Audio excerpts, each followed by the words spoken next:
కొత్త ప్రభుత్వం వచ్చాక గ్యాస్ సబ్సిడీ అంటూ ఒక స్కీమ్ ప్రజల ముందుకు తీసుకొచ్చారు.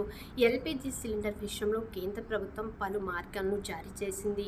ముఖ్యంగా ఎల్పీజీ సిలిండర్ కలిగిన వారందరూ కూడా ఈ నెలలోపు బయోమెట్రిక్ను సైతం అప్డేట్ చేయాలట. గ్యాస్ సిలిండర్పై సబ్సిడీ పొందేందుకు బయోమెట్రిక్ను అప్డేట్ చేయాలని, ఈ నెలాఖరులోపు అది కూడా చేయకపోతే సబ్సిడీ ఆగిపోతుందని తెలియజేస్తున్నారు. ఈ నెల 31వ తేదీ లోపు ఈ అప్డేట్ చేయాలని, దీంతో చాలామంది కస్టమర్లకు ఈ సమాచారం తెలియక ఈ అప్డేట్ను సైతం చేయలేకపోతున్నట్లు వార్తలు వినిపిస్తున్నాయి. దీంతో గ్యాస్ ఏజెన్సీ డీలర్లలో చాలా ఆందోళన నెలకొంటుంది. బయోమెట్రిక్ను అప్డేట్ చేసేందుకు సైతం ప్రజలు గ్యాస్ షాప్లకు వెళ్లి కూడా బయోమెట్రిక్ అప్డేట్ చేయాలని తెలియజేస్తున్నారు. గ్యాస్ డెలివరీ చేసే వ్యక్తి మొబైల్లో ప్రత్యేకమైన యాప్ ఉంటుందని, అక్కడ కస్టమర్ల యొక్క వేలిముద్ర లేకపోతే ముఖం స్కానింగ్ వంటివి చేస్తారట. చాలా చోట్ల డెలివరీ బాయ్లే మొబైల్లో బయోమెట్రిక్ సైతం అప్డేట్ చేస్తున్నట్లు తెలుస్తుంది. అంతేకాకుండా